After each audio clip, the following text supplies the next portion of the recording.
والله از هزار ولی یک صفت پیغمبر گفته شدگی نیست. از او به هر حال یک خطرش جمع آورده شدگی نیست. لا يمكن الثناء كما كان حقه بعد از خدا بزرگتر پیش مختصر. امکان ندارد که ثنای پیغمبر کما کان حقه گفته شود. و خلاصه کلام همی است که بعد خدا بزرگترین بنده الله محمد مصطفی صلی الله علیه و سلم است. پروردگار بزرگ محبت عزت که واقعا برای مردم مسلمان، خاصتا برای مسلمانای دیار ما خدمت‌های بسیار بزرگ انجام داده و ما را سبب هدایت ارشادی ما شده است. پروردگار بزرگ محبت در قلب و جا کنه و خداوند بزرگ امکان شرایط ما بده که همون محبت اظهار کنیم. هر کس موافق هنرش، هر کس موافق تواناییش تا فردا روز قیامت از شفاعت حضرت برخوردار شویم. تا حضرت با خشنودی و خرسندی استقبال بکنه بگه که ای بنده خدا من پزمانی تشمیدم تو امتی واقعی بدی. سبحان الله. واقعا از این محفلای خیر استفاده برده و بعضی از صفحات درخشان محبت امتان محمد صلی الله علیه و سلم نسبت آن حضرت بیانگو میشویم، خاصتا از اصحاب بزرگوار آن حضرت صلی الله علیه و سلم که الگوی امت هستند. امروز هم انشاءالله امشب هم میخواهم که یک چند صحیفه درخشان از محبت صحابه های پیامبر صلی الله علیه و سلم نسبت آن حضرت بازگو سازم تا برای ما و شما درس عبرت باشد، تا بدانیم که با کی تقلید کنیم، تا ببینیم که محبت چی نو میشود، تا کدار او بزرگوارا رسول خدا صلی الله علیه و سلم دوست می داشتن که خدای بزرگ این درجه و منزلت چی در فردا روز قیامت برایشان عطا کرده است. مادر ما بی عایشه روایت میکند، حدیث امام قرطبی در تفسیرش بیان کرده است، ابن کثیر آورده استش در تفسیر. بی عایشه مادر ما میگه جاء رجل الی رسول الله صلی الله علیه و سلم، مرد نزد پیغمبر خدا صلی الله علیه و سلم بود، میگه به حضرت صلی الله علیه و سلم اظهار محبت کرد. در بعضی از نسخه ها اومده است که او شخص ثوبان بود، مولای رسول الله صلی الله علیه و سلم، غلام آزاد شده پیغمبر. به حد حضرت دوست می داشته است که به جمال پیغمبر حتی همین خیلی تصور کردن نمیتونست است، تو این درجه رو محبت داشته است. میگه اومد نزد پیغمبر گفت یا رسول الله والله لانت احب الی من نفسی و احب الی من اهلی و احب الی من ولدی. ای حبیب خدا، گفت قسم به الله، گفت ای جانم بیشتر دوستم میدونم، از اهل خاندانم برای من تو عزیزتری، از همین پسر یکه و یگانم دیده تو را بیشتر دوست میدونم.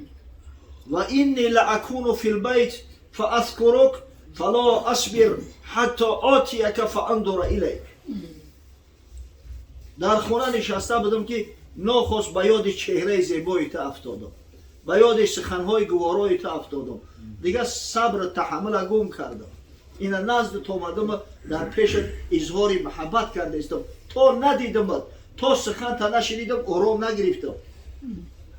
و اذا ذکرت موتی و موتک عرفت انک اذا دخلت الجنه رفعت مع النبیین.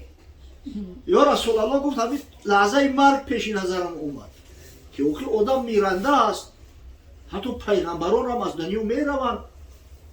اینک میت و انهم میتون. خداوند میگه بیشک ای حبیبی من تو مرنده هستی و تمام امتات مرنده هستند. من یقینا میدونم که بعد که عالم فانی را ترک کردی همراه پیغمبرو در علیت العلیه قرار میگیری، در بلندترین درجه قرار میگیری. و اذا دخلت الجنه خشیت الله اراک. اما من اگر به شرط خدای تعالی رحمت و مغفرت بکنه به خاطر تو، اگر داخل جنت هم که وارد سازه میترسم که در یک درجه خیلی پایین‌تر قرار میگیرم. جنت یک رنگ یک شکل نیست بچه‌ها، جنت منزل و مرتبه ها داره.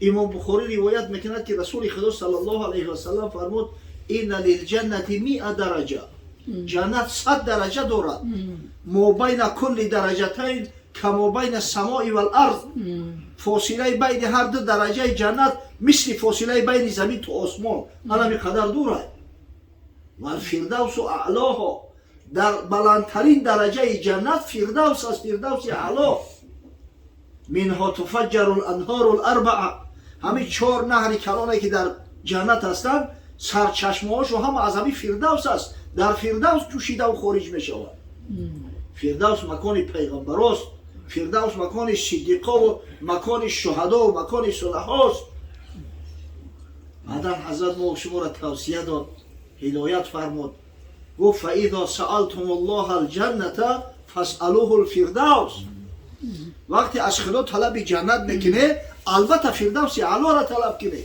میخوای پیغمبر را ببینی میخوای هر روز همراه حضرت صلی الله علیه و سلم هم نشین باشی صحبتاش گوش کنی میخوای جمالی به مثال خداوند هر روز ببینی مشاهده کنی لذت ببری فردوس طلب کن من برای همین گریان و بریانم گفت یا رسول الله که میترسم که اگر داخل جنت هم بشم در یک درجه میافتم که خیلی پایین تر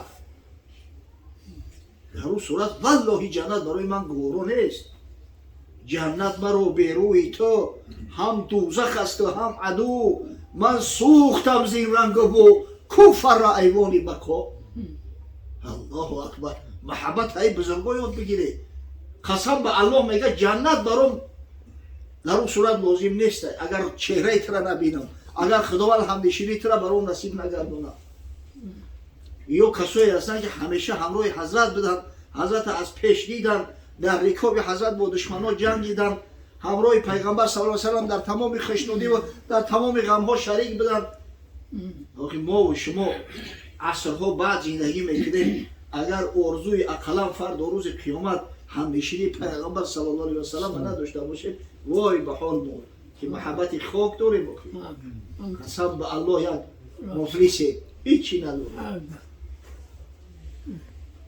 حضرت میگه هیچی جوابش نگفت تا اینکه صبحدم به حضرت خداوندی توسط جبریل امین آیه نازل کرد بشارت داد و این سوخته دل و به تمام محبای رسول الله صلی الله علیه و سلم اعوذ بالله من الشیطان الرجیم و من یطیع الله والرسول فاولئک مع الذین انعم الله علیهم من النبیین والصدیقین والشهداء والصالحین و حسن اولئک رفیقا هر کسی اطاعت خدا و پیغمبر میکنه هر کسی که محبت واقعی به خدا و پیغمبر داره فرد روز قیامت خدای تعالی این را همراه محباش حشر میکنه همراه پیغمبرا همراه صدیقا همراه شهدا همراه صلحا عجب رفیقای خوبی هستند عجب همنشینای خوبی هستند پروردگار را روزی مانده که همراه همین بزرگا همنشین باشه صحبتاشو فیض ببریم یه اگر چند ما عمل اونو را نداریم مادام که محبت داریم امید داریم که همراه محبوب خدای تعالی موشو بحشر سبحان الله حضرت صلی الله علیه و سلم در سال دهم هجری همراه مسلمانان که شمارشون در تاریخ ثبت است شمارشون تخمین 313 تا 317 نفر بوده است برای دستگیر کردن کاروان ابو سفیان که واقعا یکی از سرسخت‌ترین دشمنای مسلمانان در همون ساعت حساب میشد حرکت کردند اما آمدند قدرت خدای تعالی کاروان جانش کج کرد گریخت خارج شد در مقابل لشکر مسلمانان خشون جرار 1000 نفره مشرکای قریش قامت درست کردند خشونی که کاوالریا داشت کاوالریاشو قریب 100 نفر بود است در صورتی که مسلمانان 3 برابر از اینو کم بدن از 3 برابر حتی زیادتر اسلحه شون هم اندک بود در تمام قشون همون 300 چنده نفره همگی 2 اسب بود است 2 اسب سوار داشتن حضرت زبیر ابن عوام و حضرت مقداد ابن اسود دیگر کسی نبود اسب سوار همین 2 اسب بود است همگی به همین خاطر حضرت جمع کرد اصحاب گرامی را گفت من با شما کاروان وعده کردم اما ببینید قدرت خدای تعالی که در مقابل شما یا لشکر جرار صف بسته است من میخوام با شما مشورت کنم کو گپ زنه نظر شما چی است چیکار کنیم جنگ کنیم یا کفا بگردیم چیکار کنیم میگه حضرت مقداد ابن اسود که از شهسوارای قریش بود، پرید از جاش خیست، گفت یا رسول الله اینا لا نقول لك كما قالت بنو اسرائیل لموسی علیه السلام فاذهب انت و ربک فقاتلا انا هاهنا قاعدون. ای حبیب خدا گفت ما مثل بنی اسرائیل نامرد نیستیم، به همت به غیرت نیستیم که وقتی حضرت موسی گفت که بخیزه به خاطر الله همین شهر خداوند برای شما را داده است، گفتن یا موسی خودت برای قطعی خدا نعوذ بالله جنگ کردن بگی ما اینجا متکان نمیخوریم. این هاهنا قاعدون ولكن نقاتل عن يمينك و عن شمالك و بین یدیک. ما از طرف راستت میستیم با دشمنان جنگ میکنیم، از طرف چپت با دشمنان جنگ میکنیم، از پیش رود با دشمنان جنگ میکنیم. اگر اصلی همونمون بدندونامو جنگ میکنیم اما ما ترک نمیکنیم. حضرت یک احسان گفت مقداد ابن اسود او بعد حضرت سؤالشو باز تکرار کرد، همین سؤال باز تکرار کرد که من میخوام نظر شما را بگیرم، نظر شما چی است؟ همه خاموش ایستادگی. حضرت سعد ابن معاذ رضی الله تعالی عنه، مردی که سردار قبیله اوس بود از انصار، یکی از اخران پیامبر صلی الله علیه و سلم و یکی از طریقای حضرت حساب میکنم، از جاش خیست گفت یا رسول الله فکر میکنم که با ما سخن نسبت دارد، یعنی که مورد نظر شما ما هستیم، ما انصاریا مردم مدینه. حضرت گفت بله حقیقتا مهاجرو به حد کم بدن، از همون 317 نفر همگی 86 نفرش مهاجر بوده است، باقی مونده همه انصاری بودن. اساسی لشکر کستیک همه انصاریا بودن. بله گفت رسول الله ما وقتی ترا شناختیم قسم به خدا از جان بیشتر دوستت میدونیم، ما ترا از پدر و مادر میدونیم، از فرزندان برای ما تو عزیزتری، از ده گهوره که چشم برای تو عزیزتر هستی. والله گفت اگر امر کنی که در بحر احمر بدروی، اگر چند اووزی را نمیتونیم میدونیم که غرق میشیم، همین فرمان بده که در بحر بپری میپریم. یا رسول الله گفت یگان ذره بیزابیته نشو، ما تا پای مرگ با دشمنات میجنگیم. الحمدلله مردم ما هستند، ما پرخور نیستیم، به همین یک مشت خرما را قناعت میکنیم. در وقت جنگ بسیار جوان مرد هستیم، ولی انشالله حضرت میبینی خودت مشاهده میکنی همین کارا، فقط تو فرمان بده. بعدم باز با همین هم اکتفا نکرد، امر کرد امو بنی عبدالاشهل که رئیس سردارشون بود برای حضرت صلی الله علیه و سلم یک موضع دیدبانگاه کردند، یک کمان پونگ بگیم در یک بلندی. گفت یا رسول الله ما نمیخواهیم که در اینجا باشی و یگان آسیب ضرر ببینی، در همون کمان پونگ بشی. حضرت گفت امر کرد همون دو اسب زبیر اسب مقداد هر دوشا بودن در پیش همون کمان پونگ بستن، بولاشا بود سویابان کرده بود، با یک خیمه را گرفتن تا بولاشا سویابان کرده بود. گفت یا رسول الله انشالله پیروزی با ما هست، پیغمبر خدا که با ما هست پیروزی با ماست، اما گفته نمیشه واقعی این تقدیر فقط پیش پروردگار معین است. اگر مبادا شکست خوردیم اگر دیده که مقصد همین شکست برای ما چیره شد، همین در اسب گیریم و حرکت به طرف مدینه منوره. ما آمدیم و الحمدلله فرزند داریم، نبیره داریم، زن داریم، اما زن ها میخیزن از شما پشتیبانی میکنن. مردی خدا را ببینه و حضرت گفت که انشالله پیروزی با ما آید، بعد به حقشون دعا کرد و بزرگترین غلبه و پیروزی در تاریخ اسلام که در جنگ بدر پروردگار به مسلمانان و به اهل بدر داده بود، بعد از همین شروع شد انشالله. این را ببینه و انا این را محبت میکنم که تو پای جان حضرت صلی الله علیه و سلم را دوست میداشتم، از جاناش و براشو عزیزتر بود. همین تاریخ اسلام سر تا پا مولامال از چنین حماسه های از خودگذشتگی و اظهار محبت ها است. واقعا حضرت کسی هست که دوست داشتنی است. همین اگر هر شخصی که ببینه جوانمردیش ببینه، غیرتش ببینه، همتش ببینه، امکان نداره که عاشق محمد صلی الله علیه و سلم نشه. وقتی که رفتار و کردارش میدیدن، معامله و مناسبت میدیدن، سرسخت‌ترین دشمنای پیغمبر صلی الله علیه و سلم عاشق حضرت میشیدن، جان فدا میشدن. тамоми бузургтарин сифота ки барои як инсон имкон дорад худованд буда ҳамаша дар шахсияти расулуллоҳ саллаллоҳу алайҳи васаллам ҷамъ овардааст. дар соли фатҳи Макка аксари мушрикон силоҳҳоро дар замин гузоштанд ба истиснои як чанд нафаре ки раҳбаршон Икрима ибни Абуҷаҳл буд, писари Абуҷаҳли малъун. Писари Абуҷаҳл як шаҳсавори араб буд, паҳлавон буд. ҳатто дар ҳамин фатҳи Маккарам хес ҷанг кард ба ҳам як гурӯҳе ки муқобила нишон додан сарвар шуд. вақте ки шикаст хӯрд, пирра дига ҳама аз дасташ рафт, фирор кард, гирехт ҳамин тарафи Ҷидда, ҷое ки соҳили баҳри аҳмар аст ку дар оҷа киштиҳо ба Эфиопия ба ҳар мулк мерафтанд. ҳамин омаду як киштӣ тарафи ҳабаша мерафтааст, Эфиопия қасд кард ки дар ҳамун сафар кунам, тарки ватан кунам. мега зане дошт бо номи Умми Ҳаким. ин зани хуб ҳақиқатан як неъмат аст. Умми Ҳаким ҳамин зан назди пайғамбари худо саллаллоҳу алайҳи васаллам омад, гуфт ё Расулаллоҳ, ҳамин Икрима гирехт гуфт, аз тарси ҷонаш ӯ метарса ки мекушедаш. оё имкон дорад ки шумо ҳамин Икримаро бибахшед? ҳамин ғайр имкон аст. гуфт чаро не? агар тавба ки кард мебахшад, худо мебахшад. арроҳимуна ярҳамуҳум арраҳмон. одамое ки тараҳҳум доранд, раҳм доранд, худованд мега нисбати онҳо тараҳҳум мекунад. ирҳаму ман фил ард ярҳамукум ман фис само. шумо нисбати аҳли замин тараҳҳум дошта бошед, парвардигори осмонҳо мега ба шумо тараҳҳум мекунад.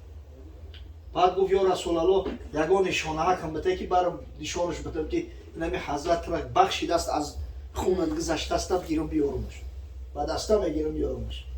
пайғамбари бузурга бибине, як шахсеро ки падариш душмани сарсахтарини Расулуллоҳ буд, худаш душмани сарсахтарин буд, то охирон лаҳза ҳамроҳаш ҷанг кардиянд, ҳазрат бахшидаш ва салаи муборакаро гирифт дар дасти Умми Ҳакими ҳамун завҷаи Икрима дод ки ма инамиро бигӣ ба нишонаи бахшиш. мега ҳамун саларо дар дасташ гирифт, ин зани ба ғайрат ҳамун дар шатр сувор ҳаракат кард тарафи Ҷидда ба тамоми суръат. омад ки аллакай киштӣ дар шиш даст Икрима буд, киштӣ бояд лангароша бардора ҳамун як киршава ҳаракат кунад. баъд омад ки ҳе номард, куҷо мегирезӣ? ту шарм намедорӣ? охир ту медонӣ ки дар Макка ки омадааст? як шахсе ки ай шумо аз замин то осмона фарқ мекунад. ин шумое бемеҳру бемаҳаббату душману сарсахтар аз душманои ҳатто бегона. ҳазрат раҳмати оламиён аст, бахшидад. гуфт зана гапҳои ҳавоӣ мегӯ, чӣ хел мана мебахшад? гуфт охир ҳамин салаи ҳазрат саллаллоҳу алайҳи васаллам ба мешиносиш. ҳазрат махсус салаша фаристод ки нишонаи ҳамин исботи ҳамон ки тура бахшидааст, бахшидад. аз барои худо нагирез, ай пеши ин хел ҷавонмард намегирезад. ва Икримаро ҳамроҳаш гирифту ба Маккаи мукаррама овард. аллоҳу акбар. ина бибинед, Икрима дар ҳамин муддати шояд 2 сол 2.5 соле ки мусалмон буд, пайғамбарро аз наздик шинохт, ба дараҷаи маҳаббат пайдо кард. яке аз қаҳрамонои ислом шуд, ҳамин Икримаи писари Абуҷаҳл. дар замони хилофати ҳазрати Абубакри Сиддиқ лашкари мусалмонон ба Шом ҳаракат карданд.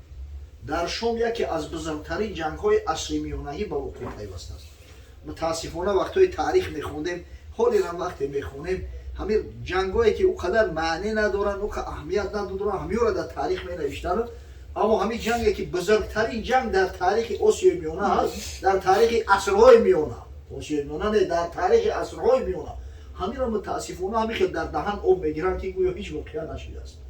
ҷанге ки камари империяи Рума шикаст, ҷанге ки баъди ӯ дигар румиён ҷуръати рӯ ба рӯ истодаву бо мусалмонон ҷанг кардан надоштанд. ира ҳарби Ярмук мегӯянд, ҷанги Ярмук. Ярмук номи як деҳаву як дарёчаак ки ҳаст дар наздикиҳои Димишқ, пойтахти Сурияи имрӯза. дар ҳамин ҷо ҷанге ба вуқӯъ пайваст ки аз тарафи румиҳо 280,000 лашкар ширкат кардааст, аз тарафи мусулмонҳо باری اول در تاریخ زیاده از 100,000 زیاده از 100,000 لشکر جمع کردن از قبایل پراکنده عرب این کاری عادت نیست. تا همون وقت مسلمان ها اینقدر لشکر را هیچ جا رهسپار کردگی نبودن نداشتن. اما به هر حال قریب 3 برابر کم. ببینید سردار لشکر مسلمان ها خالد ابن ولید بود. از طرف رومی ها حتی امپراتورشون میگه اومده بود شهر قدس، شهر بیت المقدس و برادر امپراتور سردار لشکر رومی ها بود. از بس که جنگ بسیار حل کننده و مهم بود، رومی ها را تمام قواشون را سفربر کردند. از اروپا ریچارا را دعوت کردند.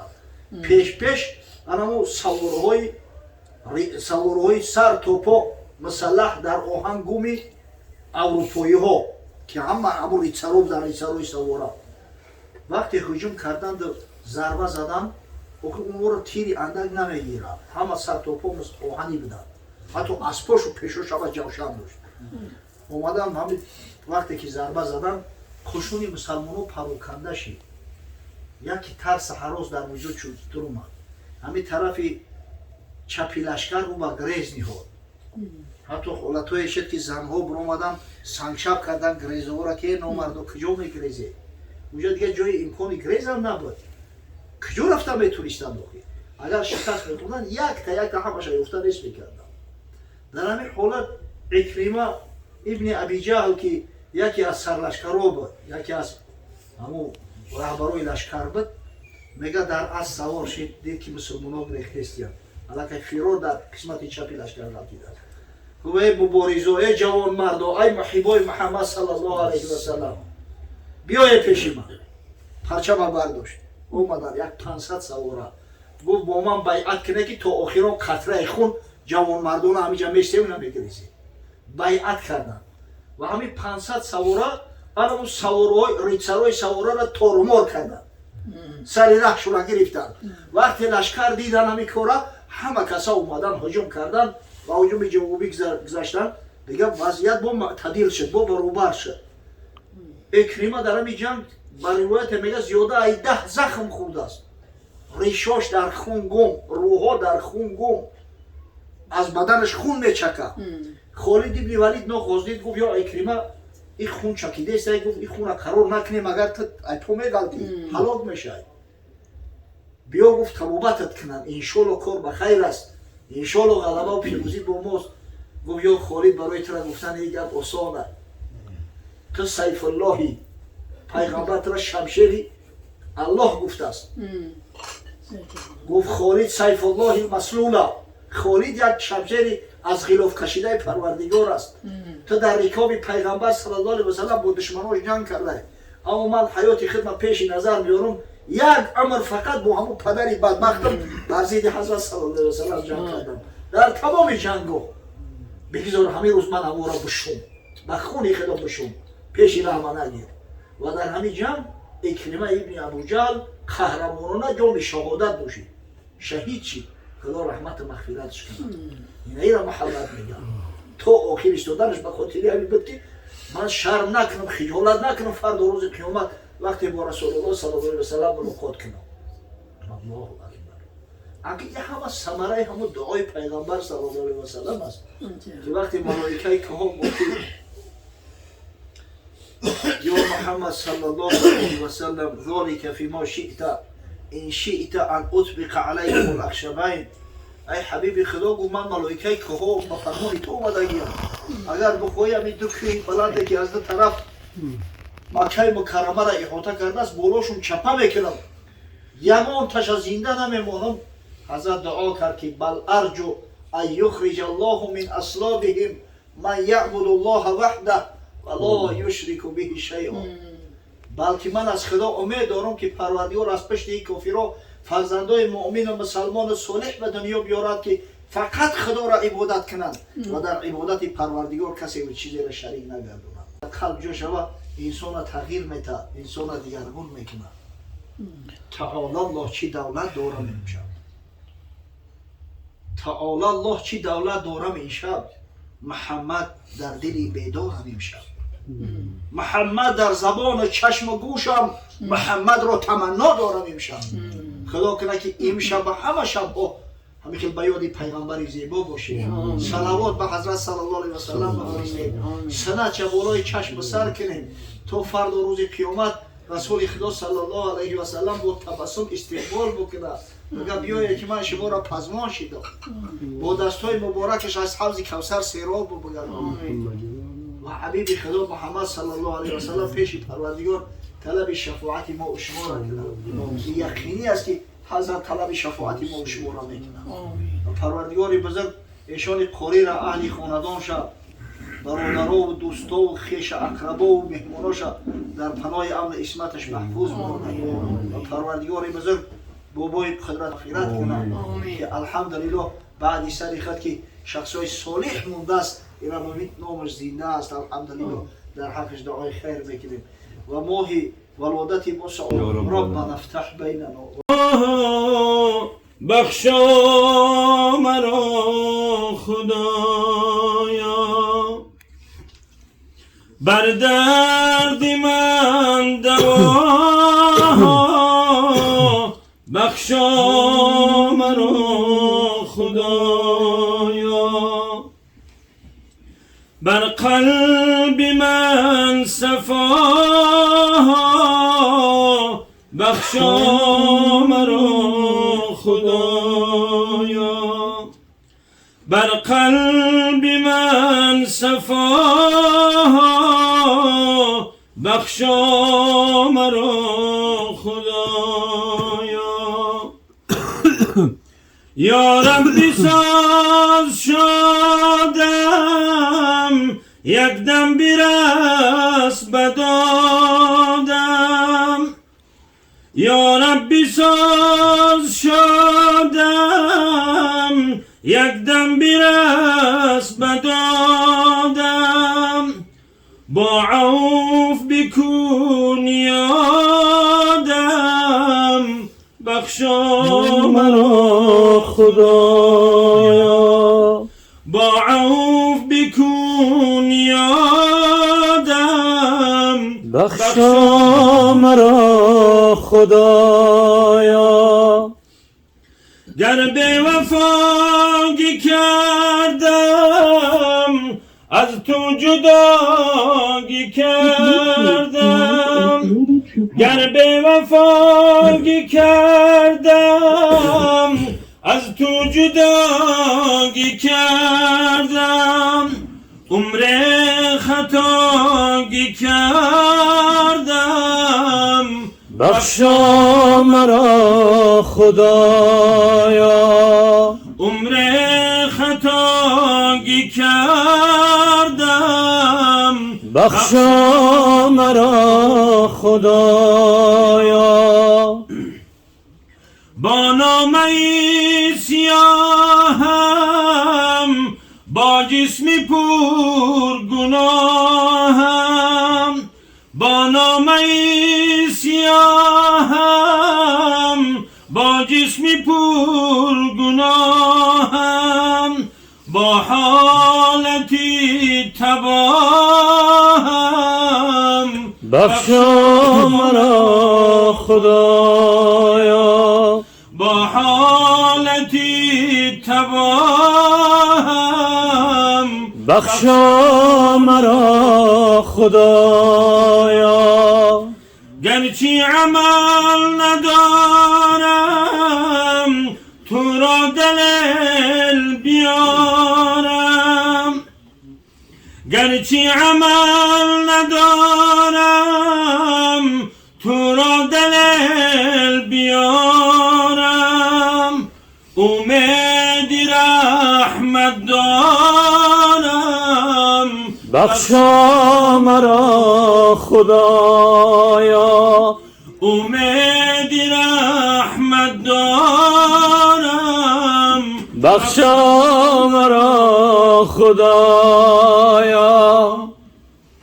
روز روم زی عالم، از خوف تو بنالم، روز روم زی عالم، از خوف تو بنالم، بسته زبان لالم بخشا مرا خدایا بسته زبان لالم بخشا مرا خدایا بر دوزخم نسوزی از مغفرت بهروزی بر دوزخم نسوزی از مغفرت بهروزی تو مهربان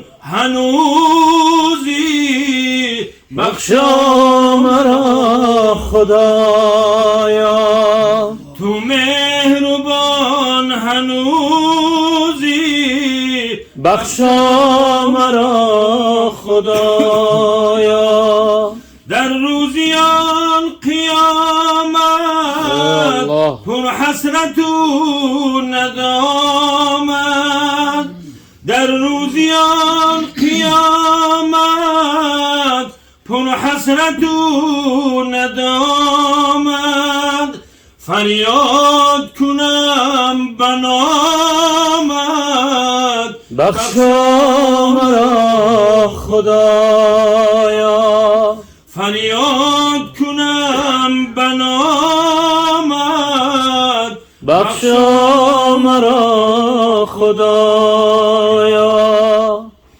گرچند به وفایم بر درگهت گدایم گرچند به وفایم بر درگهت گدایم از قسمتم رضایم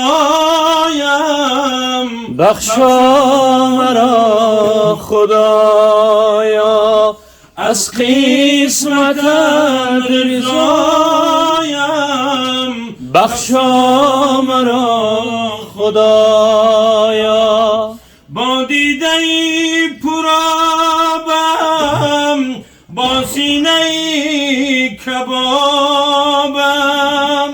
با دیده پرابم با سینه کبابم آخر به خاک خوابم بخشا مرا خدایا آخر به خاک خوابم بخشا مرا خدایا بر درد من دوا بخشا مرا خدایا بر قلب من صفا بخشا مرا خدایا صلی الله علی سیدنا محمد صلی الله علیه معلای حبیبی خود قریبم کن بدرگاهی معلای حبیبی خود قریبم کن زی دردی معصیت پیوسته دایم زار من عالم زی دردی معصیت پیوسته دایم زار من عالم دوایی دردی من از یک نگاهی آن طبیبم کن دوایی درد من از یک نگاهی آن طبیبم کن که در دنیا ستونی دیدی مصطفی بود جاوید که در دنیا ستونی دینی مصطفی بود جاوید سری من خاکی رگی مشرفان حبیبم کن سری من خاکی رگی مشرفان حبیبم کن ای دوستان بیایید با هم دیگر نشینیم ای دوستان بیایید با هم دیگر نشینیم دیداری هم دیگر را یک لحظه ببینیم دیداری هم دیگر را یک لحظه ببینیم هر لحظه غنیمت یاران کی با شمایم هر لحظه غنیمت یاران کی با شمایم فرداش هم دیگر را بینم یا نبینم فرداش هم دیگر را بینم یا نبینم کرده خمید قامت ما را سرای پرکین کرده خمید قامت ما را سرای پرکین با دیده‌ای پر از نم با رفتگان قرینیم با دیده‌ای پر از نم با رفتگان قرینیم دنیاست باغ و گلشن فصلی بهار ما رفت دنیاست باغ و گلشن فصلی بهار ما رفت گل رازی باغی وصلش چینم یا نچینم گل رازی باغی وصلش چینم یا نچینم هرچند با غرورم از هم دیگر چدورم هرچند با غرورم از هم دیگر چدورم عمری هزار بینم آخر کی در زمینم عمری هزار بینم آخر کی در زمینم ای شمس دین صوفی عمری جوان بگذشت ای شمس دین صوفی عمری جوان بگذشت در صحبتی عزیزان یک لحظه نشینم در صحبتی عزیزان یک لحظه نشینم ای دوستان بیایید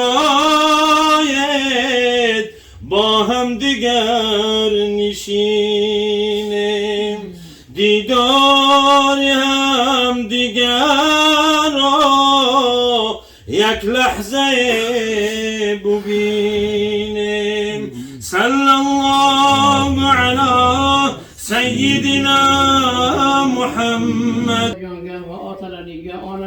يا غريب في رحمة شاهدين لنا نصيب من الجنة يا رب العالمين. آمين يا رب. اللهم اغفر لي ولوالدي وللمؤمنين والمؤمنات والمسلمين والمسلمات آمين. ولمشايخ ولقبائل ولحق ولجميع أمتي عليه الصلاة والسلام برحمتك يا أرحم الراحمين. من امرو مقصد الله و من همین خیش تبارک که داشتم پروردگار آمین. اولا این صدقات خیرات هایی که کردن اینا را طبقای نور کرده پیش گذاشته که قدرت الله الحمد لله الذي اطعمنا و سقانا و هدانا و کفانا و جعلنا من المؤمنین و جعلنا مسلمین و من الصالحین. پروردگار این صدقات هایی کرده اینا را طبقات نور کرده پیش گذاشته ای با وعدادش کنه و چه مراد مقصود در زمین خبشای خدا با حال برسونه وعده ای خود که انشاءالله یک دو دیده در این دنیا یک توانم 10 و 700 در آخرت مضافتا پروردگار و یک صدور بینیم. ربی انزلنی منزلان مبارکان انت خیر من رحمتک یا ارحم الراحمین.